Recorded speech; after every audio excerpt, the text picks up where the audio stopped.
it says start. Okay, there you go. Now. Thursday night family group. What is today? The 30th, right? Oh wow, March 30th.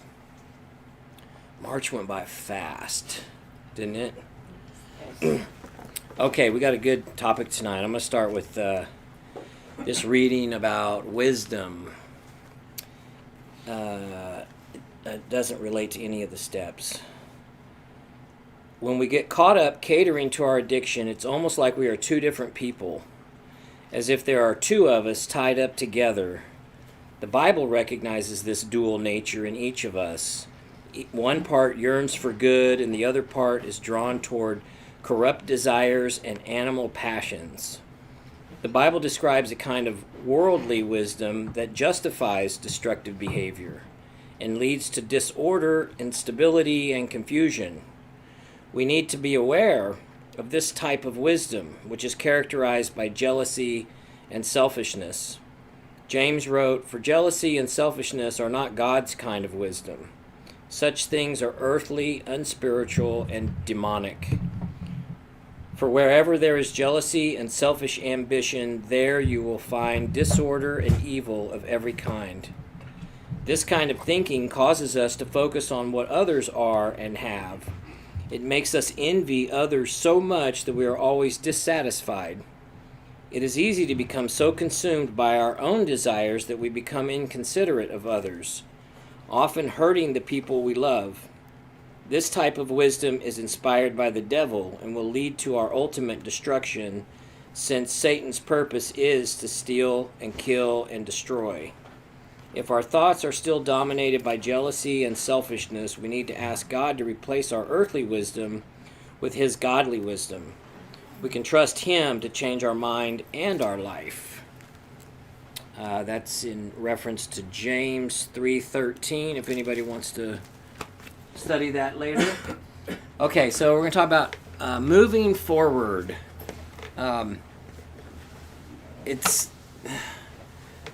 This might be one of the most critical things. It's one thing, for the addict and the alcoholic to start recovery and learn about themselves and start to make change, resist, and then eventually start to make changes. But we still have these relationships with our friends and our family in particular. How do we move forward as a family?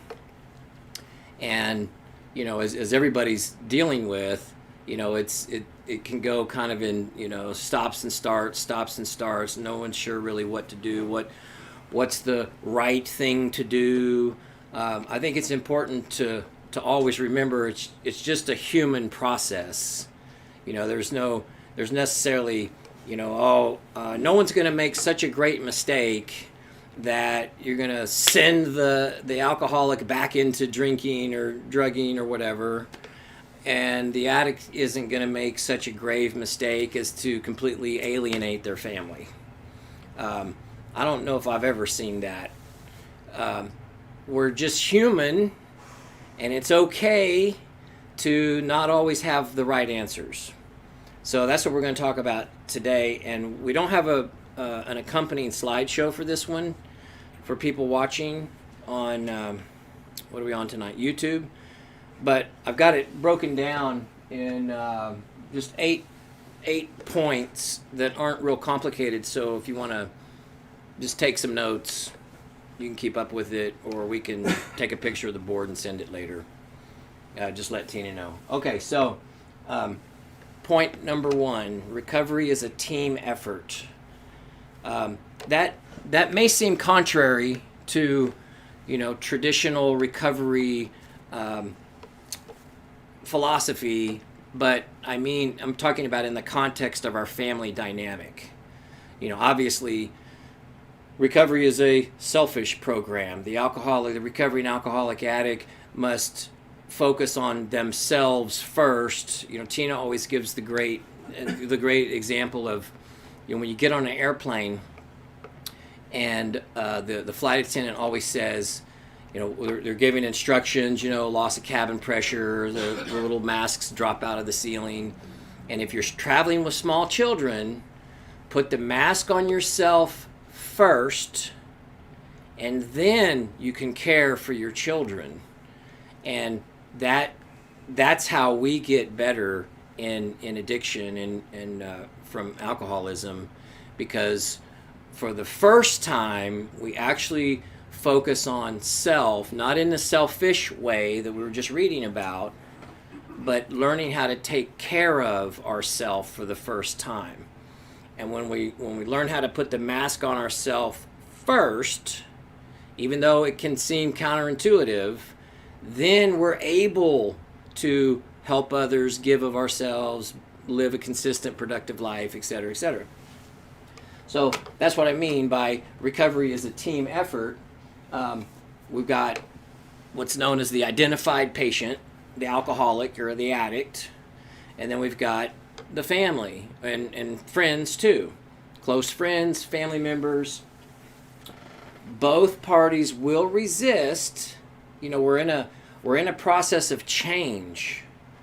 The definition of change is different, right? To make or become different. And that's not easy. We're talking about a lifetime of an established family dynamic, and now, and certainly the families that are part of this process are also going through a process of change. And so you're going to resist it at times. You're going to resist this. You're going to resist that. And I think by the end of this group tonight, you'll recognize the emotional aspect of that. And that all these simple little sayings in recovery. Do the next right thing regardless of how you feel. And it also applies, do the next right thing regardless of how they may feel. It's not about not having feelings. It's about moving this dynamic into a place of accountability and responsibility, regardless of the emotional crisis that the person is typically feeling. Keeping focused on the goal. The goal of this process is change. That's it. It's not to not drink. That is a goal, but really that's the end result. Not drinking and not using is the end result of making change. When we become different, then drinking and drugging isn't even on the table anymore. It's a symptom, and I think everybody understands that. Addiction is a symptom of much deeper emotional and behavioral areas that have never been completed. We're out of balance, and then you can throw in the trauma. There are genetic factors, and it's that's why a person can grow up in a wonderful environment and yet still become addict or alcoholic, because it isn't about the environment. It's about the way the alcoholic or the addict is perceiving themselves within that environment. And so we've got a long history of this dynamic, and we want change. We want different. And when we come out on the other end different, then drinking and drugging just isn't on the table anymore. But that takes time because the brain has to heal also. So what's the standard? About 18 months for the brain to heal. It doesn't take that long to feel a lot better, but that's why a lot of people in early recovery can be doing well. They look better, they feel better, they're behaving better, getting more consistent, new outlook on life, and then boom, they relapse. Because they probably put themselves in it. You start thinking, denial. We were talking about this last week. They fall into denial. Shoot, I got this. I'm good to go. I'm not even thinking about drinking. And then boom, we'll put ourselves in a position where we'll relapse. We have to give the brain time to heal. The second point is to recognize the old system. To recognize the old system of the two parties. There's the cared for, and then there's the caretaker. And of course, you could get into the alcoholic and the enabler, the addict and the codependent. But that's really what's happening. There's one party is always requiring care, and the other party giving it. And so it's not a real relationship. It's not a real heartfelt value for value relationship. It's one person is literally causing the other person to exist. Which I was 38 years old before I came to realize that I never even had a relationship with my mom. My mom was the housekeeper, the banker, the provider, the taxi, the maid, the whatever. When that's a huge part of addiction and alcoholism is we see our relationships as vehicles to get something, to be cared for, and it can also be on an emotional level. So we've got to challenge old beliefs. Some of this stuff is hard. That's why we tend to resist it at times, because it's hard to hear, but we have to get honest. I think a primary old belief is, especially, as family members, I've been on both sides of this deal, we think if we can just make the other person more comfortable, then they will succeed. And the alcoholic believes that too. And so we get stuck in this cycle of seemingly caring, seemingly seeking to solve problems, but we just keep repeating it and repeating it and repeating it. If we can just make the other person more comfortable, then they'll be okay. And we were talking about this not long ago, maybe, I don't know, probably a few months ago. It was coming up in one of the things we were talking about, where that can work with, say, a normal rational mind. You can set them up with, whatever, a brand new car and a completely paid for college education and an apartment to live in throughout that period and a gas card and some extra spending money.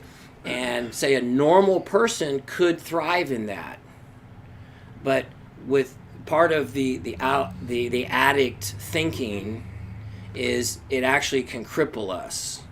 It keeps us from taking responsibility. It keeps us stuck in this cycle of, well, as long as I feel better. And here's the part of the sickness is as an alcoholic, we can believe it.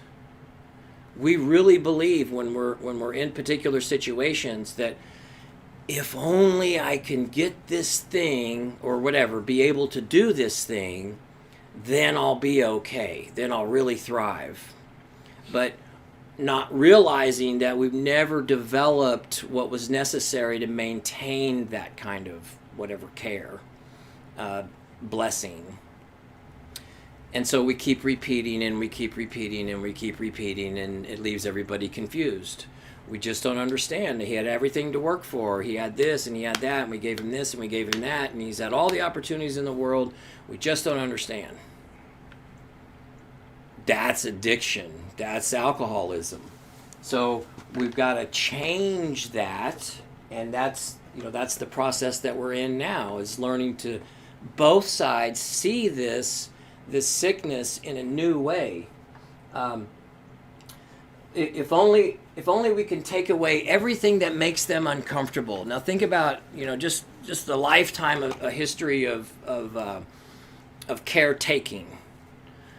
Right, to the alcoholic, everything makes us uncomfortable.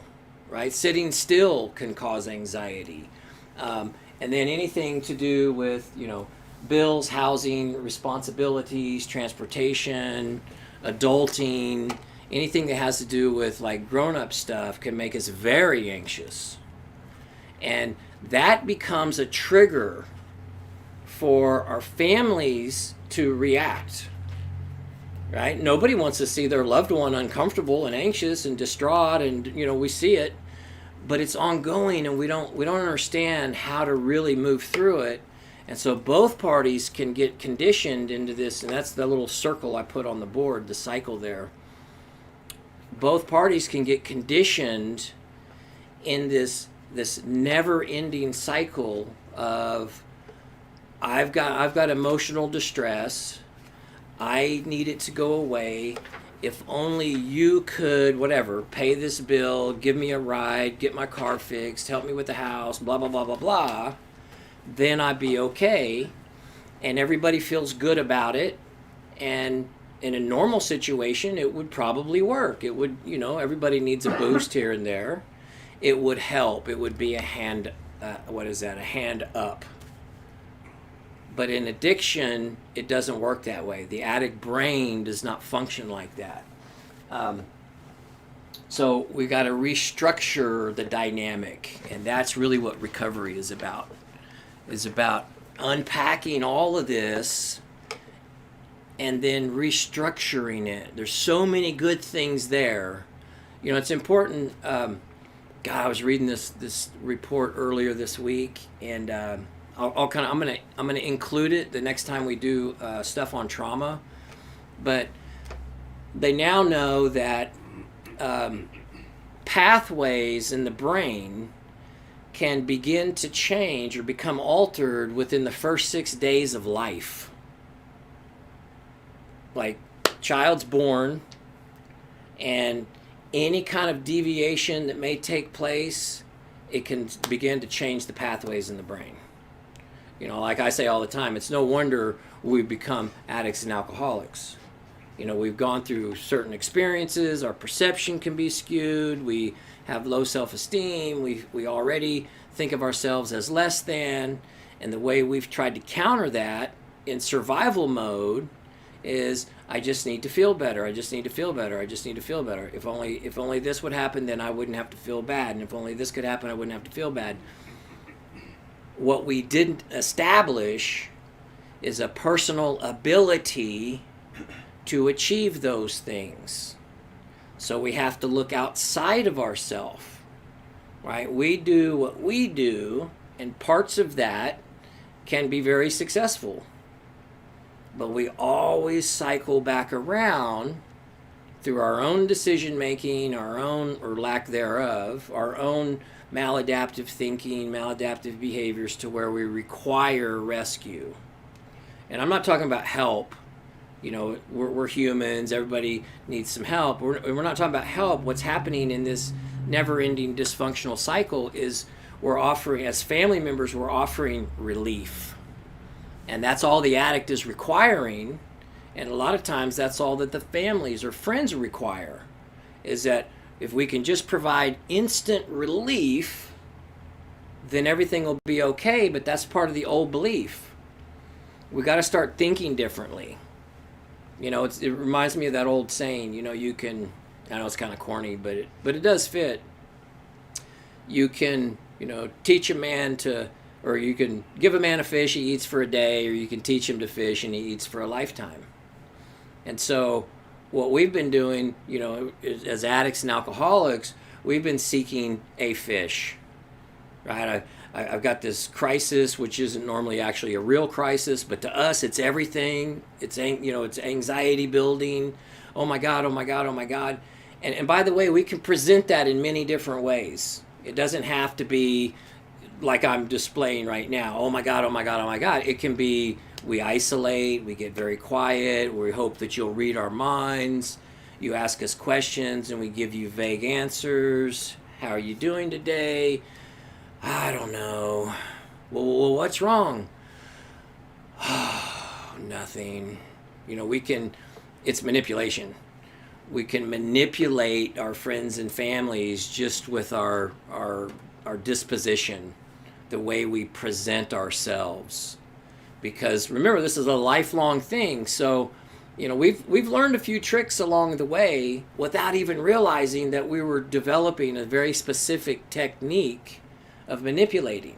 We talk about this in group all the time. When people started telling me that I was a manipulator early in my journey, I just totally rejected that. I was like, no way. That is a horrible idea. That just sounds bad. I do not want to be a manipulator, so I just reject it. But when you start getting honest with yourself and you start breaking down and looking at little pieces of evidence, we have no choice but to admit that's exactly what we do. So how can I change? right? That's where we need to get to. Not we'll continue to reject, so that we don't have to admit it, because if I admit it, then that'll mean I'm really a loser, and I don't want to feel like a total loser, so I'm just going to ignore the truth. That's how we stay sick. How we get better is by getting honest with ourselves, no matter the feeling. Of course it's going to feel bad. We already think so less of ourselves, but this is how we move into feeling better about ourselves, is by getting honest with ourselves. And another point to that is this is why we don't do it alone. We need each other. Let me see. Yeah. Okay. So let's just talk about this dynamic. You probably recognize it. Certainly at this point, with the families that we're working with now, I think everybody recognizes the cycle. It's like, and it doesn't have to be a daily thing. It could be months at a time. We can put 6 months of somewhat productive living together, and everything seems normal. Think about the things as family members. Think about the things that we end up having to step into to take care of, or to care for. If it'd be just kind of a good rhetorical question. Define what it means to have a relationship. This dynamic of giver and taker has been around for a long time, to varying degrees. As from the alcoholic standpoint, if we're going to break through this, we've got to reclaim and own it. And as family members who also want to move forward in a new way, it's the same thing. We've each got to kind of own what belongs to us and be really honest with ourselves about it. So we end up with the alcoholic ends up with the anxiety need. I've got something that causes me anxiety. When it's causing us anxiety because we've probably avoided some personal responsibility, right? We don't have it because of happenstance. We didn't end up with our situation because everything was going great and then suddenly this thing fell out of the sky and hit us on our head. It's a manner of living that will always create anxiety-filled crises for us. And that's the part, as family and friends, we have to start being willing to hold accountable, to seek that solution. Not hurry up and take it away, hurry up and take it away, hurry up and take it away. There's an old Dale Carnegie study, or he reported it on it, I don't think he did it, but 99% of everything we worry about never actually happens. That seems like a really high number, but you should test that in your own life. 99% of everything we worry about never actually happens. So what's happening on a family friend level is it is extremely difficult to see our loved one in any kind of distress, right? That's a fair statement. That's how humans operate. Now, and this is not unusual in addiction for parents or family members to have guilt for whatever reason. It's our fault. I knew that thing when he was 12 and we pushed him too hard and he's been drinking ever since. And, as family members, sometimes we want to take ownership for the alcoholic. That's not helpful. That's not true. It's not accurate. So you're wallowing in the wrong box, so to speak. But that can drive a lot of kind of hurry up and solve the problem so they don't have to feel bad behavior. So when I say, everybody's got to own their own part, take a look at that, because I wouldn't be surprised if you discover some things. But just like we talk about, with the alcoholic addict, this is the time where you need to cut yourself some slack. We judge ourselves so harshly that there's nowhere to move. It's the same thing with our families and our friends. It's time to let whatever has been be, and focus on the solution. You know, the big book says when I stopped living in the problem and I started living in the solution, the problem went away. There was no problem. We focus on the wrong things. We're focused on the emotional aspect of whatever the situation is. And we need to be focusing on, moving towards focusing on empowering change.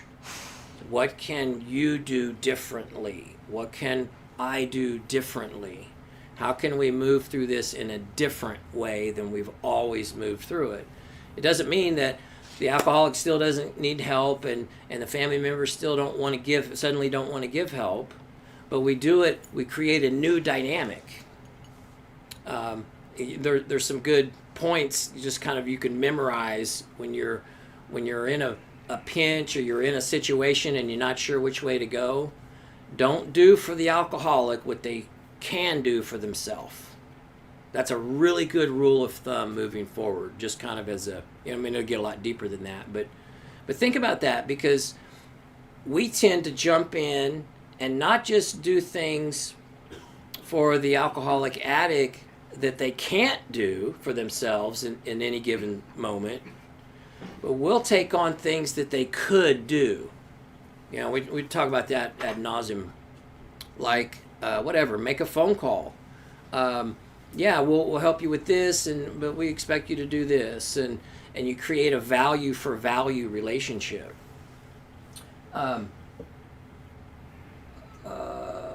Let's see. Okay, let's go down to 5. Number 5. Anybody taking notes? I don't want to leave anything out here.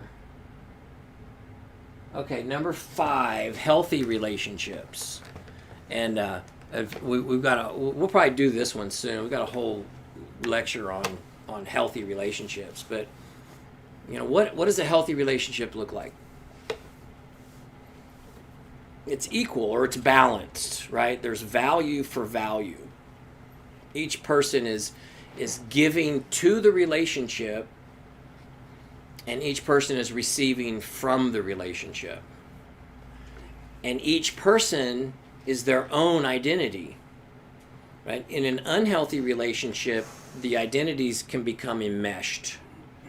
Like I only feel comfortable when I know you're uncomfortable. I'm not talking about concern and worry for your loved one. I'm talking about literally shutting you down until you can solve their problem. That's an enmeshment. And so we don't think in terms of relationships. In a healthy relationship, there's 3 entities. There's you, and then there's them as 2 individuals, and then there's the third thing, the relationship itself. And in a healthy relationship, each person is able to contribute to and receive from, and sometimes one might be on a little bit more, and the other is willing and capable of kind of making up the difference. And a healthy relationship has a good balance to it. And you go in a healthy relationship, you will go through periods where the other party just isn't capable of contributing. But that's okay, because you are. And so you pick up the extra load. But eventually, it comes back around. In an unhealthy relationship, there's just the person that's basically doing all the work, contributing, and then the other party is just receiving, or taking. Now think about this. In codependency, it works. I mean, in an unhealthy way, it works. The dynamic works because a codependent needs to be a caretaker. In codependency, we feel best about ourselves when we're giving away ourselves. And I mean giving away. Like, we won't eat, we won't go to work, we won't do the things that we should do for ourselves because we're giving it all to the other person. And when the other person isn't okay, we're not okay. That's codependency. In a healthy relationship, you can still have concern and worry and make efforts, but your daily function is not impacted. right? You're still taking care of your personal responsibilities as best you can, and you're still moving forward. And well, throw in, maybe a lifetime of this dynamic, certainly for many years, and we can just totally get stuck. We don't know how to get out of it. It's this cycle. We don't know what to do. We don't know how to move through it. The seventh is, 6th point was unhealthy, if you're taking notes, the unhealthy relationships. The 7th point is leveling the field. And here's kind of I think it's a good visual when you think about this. So as we move forward together, what is literally what is it supposed to look like? We're not sure. Well, is it okay if we do this? Is it okay if we do that? That's why I say, memorize that statement. Just don't do for them what they can do for themselves. And of course that's relevant. So maybe right now in this kind of situation, there's a lot of limitations, but always be thinking in terms of an equal relationship. You're building a relationship now. And since that's new to both parties, or can be a very new concept to both parties, you have to help each other along. And it's okay to kind of hold each other accountable. There were many times in my early journey where I literally had to tell my mom no, because she always had a problem. She just couldn't help herself. And I get, that was her codependency. She wanted to make sure that I was never uncomfortable. But as I started to grow and recognized how that was hurting me, I became very willing to sacrifice a lot to learn how to establish it on my own, whatever that meant. I was willing to have my gas turned off just to not have to take it from my mom, or whatever. There's little things like that. And that's not easy, because we're used to being taken care of, and our families enjoy taking care of us, but we've got to kind of redefine what we mean by taking care of. Right? It's got to be relevant. It's got to be appropriate. It's okay that the addict/alcoholic is uncomfortable. It's okay that we may have a difficult day or week or month or whatever. It's okay that not everything's working out the way we want it to work out right now. Let things play out, because what's happening is it's moving the alcoholic addict into a place of having to face things, right? In our cycle, what we've developed, what the alcoholic addict developed, is, I feel anxious, I need you to take it. I feel anxious, Mom, here's my problem, I need you to fix it. And then Mom comes and she fixes it, and we end up at 38 years old and don't have a clue how to handle life scenarios, right? That's my story. So it's very powerful, and it's not always comfortable. But remember why we're here. We're here at this stage in our life because we finally admitted and recognized we don't know how to live out there. And I want to learn a new way. And and the families are obviously there because, a line got drawn. Here's another saying that I love. I love this, and I think it's really healthy to start incorporating this in your mindset, from a family perspective. We're not willing to help you stay sick anymore, but we are willing to help you get better. So all the behaviors, or let me back up, all of the resources that we can apply, whether it's love and compassion and empathy and urgency and can be financial, we need to, instead of pouring it into solving the latest anxiety crisis and fixing our emotion, we need to pour it into empowering the addict alcoholic so that we can learn how to do it on our own. That a successful life is more self-sufficient. We're still human. We're not talking about perfection here. We're not talking about, okay, so they're never going to need mom or dad again. No. But what happens is the relationship will begin to change, and we'll actually be able to have real relationships. Value for value. Think about, when was the last time that your loved one asked how you were doing, and then expressed a legitimate, deeply concerned interest? I'm not talking about, hey, how are you doing? Oh yeah, that's interesting. Listen, I got this problem. Right, I used to hide behind that one. I go, oh no, I ask my mom how she's doing all the time. Yeah, but I wouldn't stop talking long enough to hear her answer, and I certainly didn't know how to apply any empathy to it, or actually hear what she's saying. We roll right into, it's like a formality. It's like, hey man, how you doing? Yeah, oh yeah, that's cool. Listen, here's my problem. Now remember, we manipulate that in many different ways. So, it can be as simple as, we just get quiet.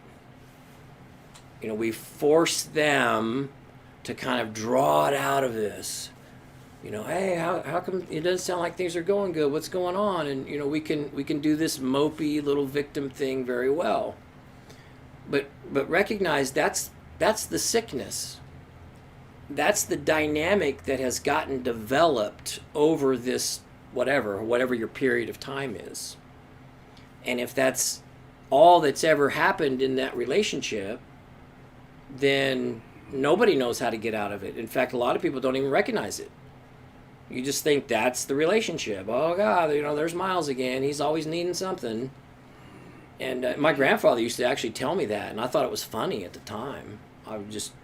He'd be like, the only time you ever call me is when you need something. And I knew that to be true, but I didn't understand the significance of it. I was like, well, yeah. I mean, you live out of town. What else am I going to call you? I only show up at my grandfather's house when I needed something. And I thought that was perfectly normal. Now think about that for a minute. Because it's not just me. That is a sickness. That we weren't raised that way, right? We weren't raised to be these little self-centered little gremlins. And yet we've developed a manner of living that I like to call survival. We're literally surviving. We're surviving from one emotional crisis to the next emotional crisis to the next emotional crisis. We're not solving them. We're either going deeper and deeper and deeper into that emotional hole, or we're seeking someone else to rescue it. Right? And so as we move forward, we want to empower the addict alcoholic into establishing their own strategies for solving these problems. And what happens is, of course, the opposite of what we're fearing is what happens. We don't get more uncomfortable. We become more esteemed. It's not always pleasant in the beginning. Of course it's uncomfortable. It's like, okay, man, the jig is up. I literally said that to myself one day when I was learning about myself and coming to the realization that I'm really going to have to do this thing. I'm really going to have to grow up. And I literally said, in my mind, the jig is up. And so I better start getting serious. And thank God everybody else was telling me no, because if one person in my life had still been telling me yes, I would have taken that route.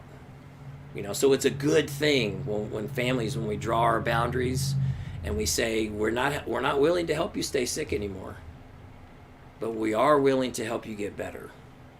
We're just not always sure what that's supposed to look like.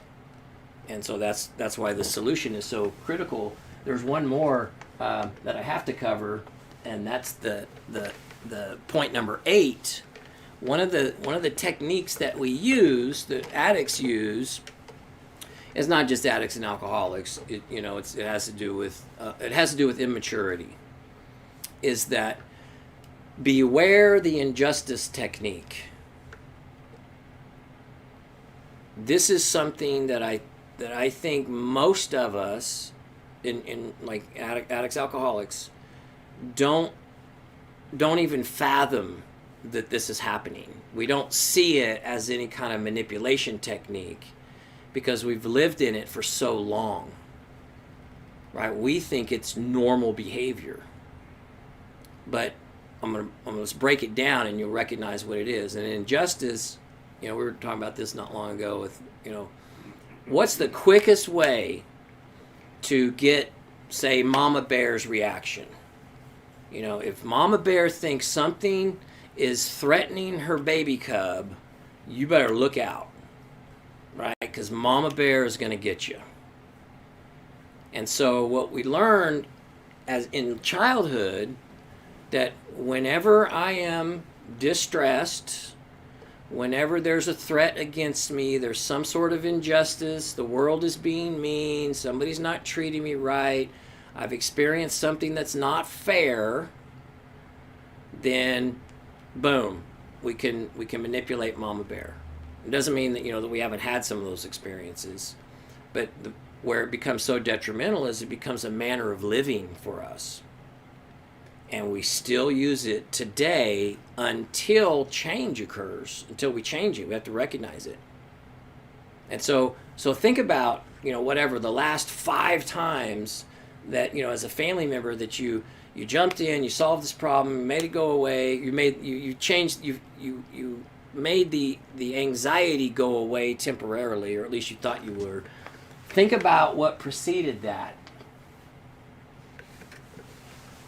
It was a claim of injustice, right? Oh my God, I've got this thing, it causes me anxiety. If you don't fix it, then I'm somehow going to pay. I'm not going to be able to drive my car. I won't be able to get to work. I can't perform well at work because people are being unfair to me, right? And remember, it doesn't have to come the way I display it. It can come, in other ways, but really evaluate the dynamic that's happening. It's, I'm being wronged, the world is against me, something's not going my way, I feel anxious, frustrated, irritable, restless, discontent over it, and I need you, family, to make it go away. And then, here it comes. And so it can be very confusing. It's like, and I've heard mom say this.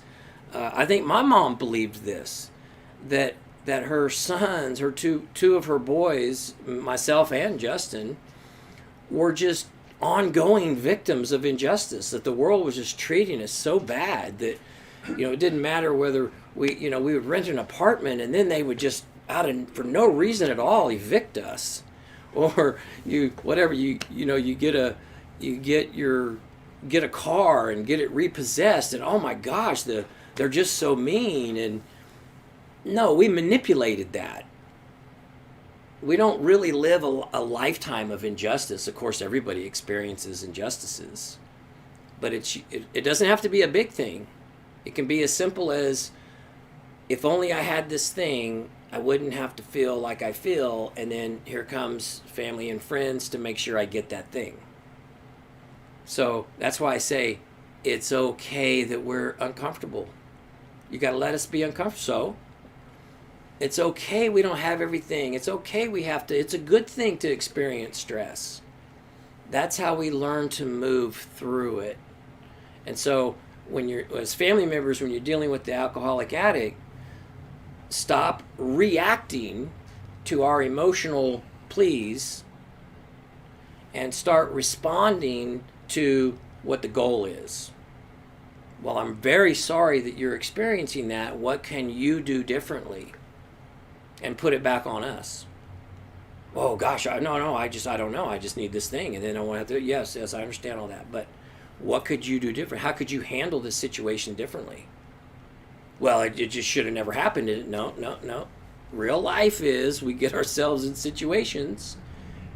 Growing up is about learning how to handle them, not having them. The alcoholic addict brain thinks we're not supposed to have any problems. But the adult brain recognizes we're going to have a lot of problems, but we learn how to handle them. And anyway, so many of our problems are self-inflicted anyway. So the more we become empowered, the more the alcoholic addict becomes empowered in their own life, in their own abilities, their own capabilities, their own responsibilities, their own accountability. 98% of the problems that we used to have go away. You know, when I stopped living in the problem and I start living in the solution, the problem goes away. So the solution starts with just owning it, just recognizing, you know, your position in it, your role in it. I always need a rescue. That was hard for me to admit. Every time I get in trouble, you know, which just means I feel like a lot of anxiety I don't know what to do with. I literally expected, it becomes an expectation that someone else would take care of it. I thought that was perfectly normal. And in all fairness, I mean, I was conditioned that way, right? I think maybe a lot of us are. If that's what you've always experienced, then that is going to be an expectation. So it can be very shocking, even as a grown man at, 38, to suddenly, have this revelation that, oh my gosh, I didn't even realize that that's a responsibility I should be taking on. It's conditioning. And remember the pathways in the brain, they're all out of whack. It's going to take time for them to repair, and they will, mostly. They will rebuild, they will repair. The parts of your brain that are supposed to be communicating with other parts of your brain will come together. And what can actually move that along is allowing us to go through discomfort and pushing out on the other end. Don't rescue us from discomfort. Help us, empower us through the discomfort. It's like the old saying, I can't go through that thing for you, but I can go through it with you. Whatever that is, it's okay. So if we're having a difficult experience, and it doesn't have to be a bit, it's just like, oh gosh, I'm so irritable, restless, and discontent, express empathy, express understanding, express whatever you want to express, but don't fix it, right? Don't make it go away. We need to learn how to do that as appropriate. Of course, if you ever are in question, you can always ask for help. Everything's relative, and it was not easy for me at 38, starting my entire life completely over, and that was 20 years ago. I just turned 58, but I can tell you that the last 20 years of my life, I would not trade, because of the experiences that I had through that. Obviously, God used and has shaped me into this person that I don't have any regrets. I'm just grateful that I survived it. And I think I just say that because I know can be harder for, like, the older we are, to feel like, oh my gosh, my whole life is ruined. It's wasted. I've done nothing. Well, that's just not true. One of the promises in the big book is that we will come to know how our experiences can benefit others. But we got to put the mask on ourselves first. The second part of the solution is to slow down. The more if you make a conscious effort to slow down, and I mean like in your interactions, just hit the pause button when you get kind of jolted, when the old dynamic is beginning to play out. It can be very jolting, and it can be an automatic response on both parties. It's like, oh my God, Justin's uncomfortable. We need to, no, wait, hit the pause button. What's actually happening here? Slow down. Remember the goal. The goal is to not make the other party instantly feel better. The goal is to help the other party become empowered, so we don't have to keep living like this. So the cared for, I'll say the addict alcoholic, hit the pause button and ask yourself, right before you pick up the phone, or you're going to tell someone your injustice and hope that they fix it. What can I do to contribute to my own solution? What can I do different right now? Because I've spent 38 years feeling and then reaching outside myself, right? Oh gosh, I feel whatever. I feel afraid. I feel discontent. I feel anxious. And I need somebody else to fix it. Pause. What can I do different right now in this moment? And of course, that's what we're learning. What can I do to help myself? What can I do to, and the more you ask yourself these questions, the more you realize how our reactions are so automatic. It's like I feel and then I react. I feel and then I react. Hit the pause button. Slow down, slow down, slow down, slow down.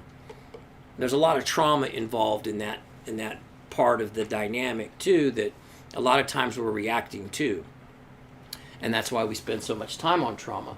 The caretaker, our family and our friends, can hit that pause button and ask themselves, am I offering help that will empower them? Or am I simply taking away their next anxiety? Am I empowering them, or am I rescuing them? And that's tough because, a huge part of codependency is I need to rescue. I feel most alive when I'm solving somebody else's problem. But that might be a good opportunity too to look up the definition of problem. Because so much of what, as family members, so many things that we tend to react to aren't actual problems, right? It's not a real major problem, but the addict alcoholic can sure make it sound like it. Because what we're looking at, or what we tend to look at, isn't the actual problem. We're looking at the emotional results, the deep depression or the high anxiety, and we just want it to go away. So we'll do for them what they could do for themselves, and we stay stuck in that cycle. When we stop doing, we let them do what they can do, even if maybe they can't do it right now. I guess we're going to let it play out. Think about, what's the hurry? What's the hurry? Both parties can get in a big hurry. We got to hurry up and solve this problem. And the alcoholic thinks, I got to hurry up and feel better. What's the hurry? Slow down. The sky isn't really falling. And of course, we don't really have any major problems, rarely. It's emotional. That's like what I asked at the beginning. Really start to recognize how this is an emotional issue. So this whole dynamic gets developed around feelings. It's all about feelings. We're just fixing feelings. I'm feeling, you're fixing it. I'm feeling, you're fixing it. Change the way we do it. Change the dynamic. Practice, I know that sounds funny. We literally have to practice this, right? You're not going to get it right every time. But you can be practicing it on your own. Speaking truth to yourself. Exploring. I think it's very healthy to, as you hear all this new information, you don't have to wait for the next situation. Just go back and reevaluate some of the past situations. And you'll be able to identify what we're talking about. If you're really being open and honest with yourself, you'll be able to say, yes, that is exactly what I was doing there. Now that I realize it wasn't that big of a deal, but I was reacting because they seemed to be in distress. And all I really did was I took away their distress. But we both walked away with nothing empowering, right? We didn't leave any new information. We didn't demand any accountability. We didn't expect any responsibility. We just made the feelings go away, and we hoped they would do better. But we don't know how to do better. We have to be willing to learn how to do better. So that's just not going to work. I mean, obviously, it hasn't worked. Be willing to be consistent. That's probably more important, for the alcoholic addict. Consistency, consistency, consistency. So start practicing that. Of course, we talk about, identifying our feelings all the time, but that's all they are. They're just feelings. What can you do different? What can you do different? And the more consistent you get with these little exercises with yourself, the more it becomes you. And that's what becomes so empowering. The addict alcoholic does not feel good about themselves. And so we've put a lot of value in external things. And, that's survival mode. It's been going on for a long time. So it's so ingrained. It can take a while to shatter that old belief system. It took me a long time. To finally one day it was like the sky opened up and I realized that all my problems were me. And if I could learn how to be more responsible, more consistent, more accountable, I wouldn't have 99% of the problems that I had. And 20 years later, I can tell you how it played out. And it played out exactly like they told me it would. I needed the people around me to say no, right? And that sucks. But I needed everybody else because it's scary. It is scary. Think about this. I wasn't just a single guy either.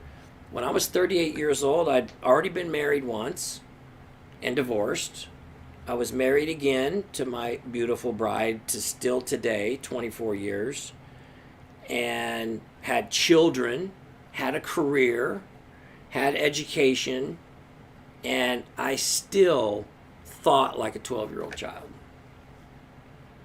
Now that is deep. That took me a long time to get to that place that I could even share that today.